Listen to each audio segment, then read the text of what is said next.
Assalamualaikum warahmatullahi wabarakatuh. Selamat pagi anak-anak kelas 5. Hari ini kita akan melanjutkan kembali pembelajaran tema 2, udara bersih bagi kesehatan, subtema 3, memelihara kesehatan organ pernapasan manusia, dan kita masuk ke pembelajaran pertama.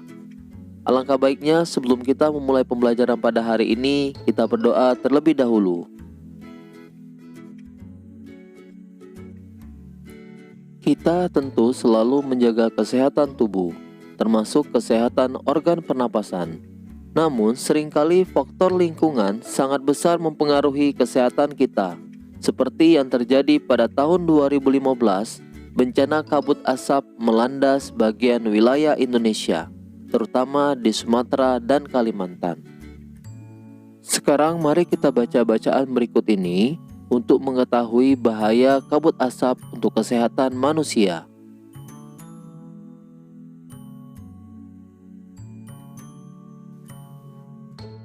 Sembilan bahaya kabut asap dan cara mengatasinya. Kebakaran lahan dan hutan telah menjadi bencana kabut asap. Pemerintah sudah berusaha mematikan titik-titik kebakaran, tetapi hasilnya kabut asap masih ada. Apa saja bahaya kabut asap kebakaran? Dan apa yang harus kita lakukan apabila di daerah kita terkena kabut asap?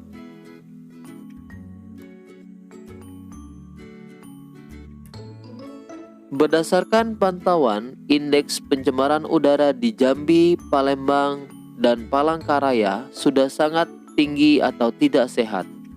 Tidak sehat karena asap kebakaran hutan dan lahan menyebabkan debu atau partikel halus hasil kebakaran seperti jelaga. Saking halusnya partikel ini akan dengan mudah terisap dan mengotori sistem pernapasan.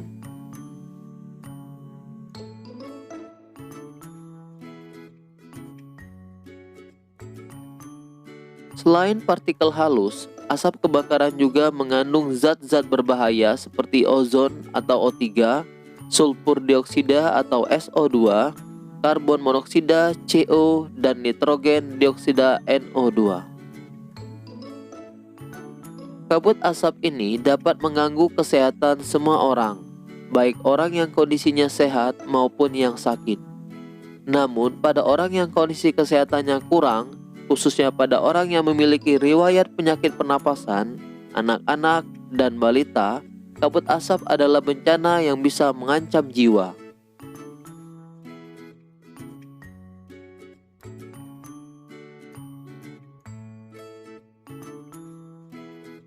Apa saja bahaya kabut asap bagi kesehatan kita? Berikut ini beberapa bahaya kabut asap bagi kesehatan. Pertama, kabut asap dapat menyebabkan iritasi pada mata, hidung, dan tenggorokan. Kedua, kabut asap dapat menyebabkan reaksi alergi, peradangan, dan mungkin juga infeksi. Ketiga, kabut asap dapat memperburuk penyakit asma dan penyakit paru kronis lain seperti bronkitis kronik.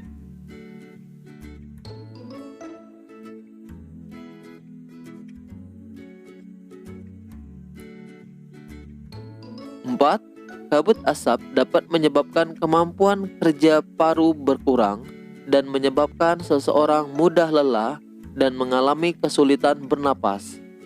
5. Kabut asap dapat menyebabkan orang lanjut usia dan anak-anak yang memiliki daya tahan tubuh rendah akan lebih mudah mengalami gangguan kesehatan.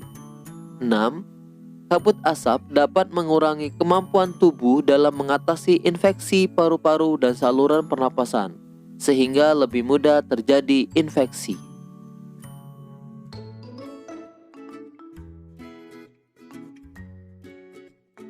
7. Kabut asap dapat memperburuk penyakit pernapasan yang sudah ada. 8. Kabut asap menyebabkan polusi pada air bersih, tanaman sayur, buah-buahan, dan makanan yang tidak ditutup. 9. Kabut asap memperburuk kondisi lingkungan sehingga infeksi saluran pernapasan akut atau ISPA akan mudah terjadi.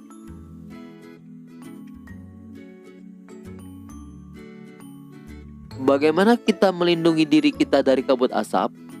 Pertama, hindari atau kurangi aktivitas di luar rumah atau gedung.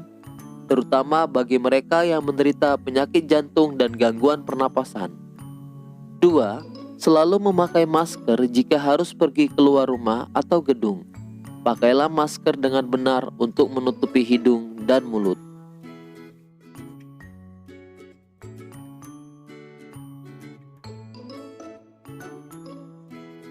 3. Minumlah air putih lebih banyak dan lebih sering agar debu atau partikel halus yang menempel pada tenggorokan larut dan masuk ke dalam pencernaan, sehingga ikut terbuang bersama kotoran. 4. Segeralah berobat ke dokter atau sarana pelayanan kesehatan terdekat bila mengalami kesulitan bernapas atau gangguan kesehatan lain.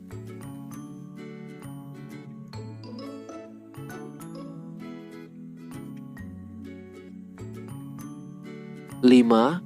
Segera lakukan perilaku hidup bersih sehat seperti makan makanan bergizi, banyak minum, banyak mengonsumsi buah, jangan dekat-dekat orang merokok, dan istirahat cukup. 6. Upayakan agar asap dari luar tidak masuk ke dalam rumah atau gedung. 7. Tempat penampungan air minum dan makanan harus ditutup dan terlindung dengan baik.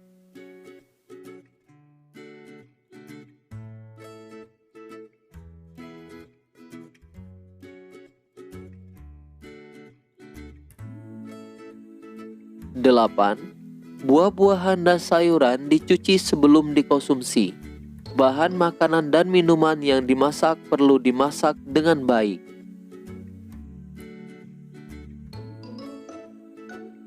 Baiklah anak-anak kelas 5, berdasarkan bacaan 9 bahaya kabut asap dan cara mengatasinya, berikut ini contoh pertanyaan dan jawaban dengan menggunakan kata tanya apa, siapa, di mana, bagaimana, dan mengapa. Kata tanya apa? Apa saja zat berbahaya yang terkandung dalam asap kebakaran? Asap kebakaran mengandung zat-zat berbahaya seperti ozon atau O3, sulfur dioksida atau SO2, karbon monoksida CO, dan nitrogen dioksida NO2. Kata tanya siapa? Siapa yang terganggu akibat kabut asap? Kabut asap dapat mengganggu kesehatan semua orang, baik orang yang kondisinya sehat maupun yang sakit.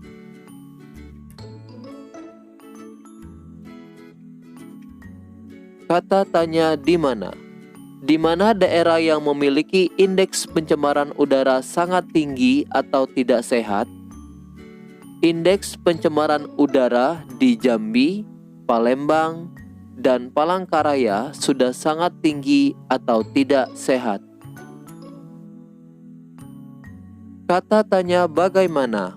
Bagaimana kita melindungi diri dari kabut asap? Pertama, hindari atau kurangi aktivitas di luar rumah atau gedung. 2. Selalu memakai masker jika harus pergi keluar atau rumah gedung. 3. Minumlah air putih lebih banyak dan lebih sering. Kata tanya mengapa? Mengapa asap kebakaran hutan dan lahan tidak sehat? Asap kebakaran hutan dan lahan tidak sehat karena menyebabkan debu atau partikel halus hasil kebakaran seperti jelaga yang mudah terisap dan mengotori sistem pernapasan. Baiklah anak-anak kelas 5, itu tadi penjelasan Bapak di tema 2, udara bersih bagi kesehatan, subtema 3, memelihara kesehatan organ pernapasan manusia di pembelajaran pertama. Bapak harap penjelasan Bapak hari ini dapat membuat kalian mengerti. Dan Bapak akhiri, Assalamualaikum warahmatullahi wabarakatuh. Selamat pagi.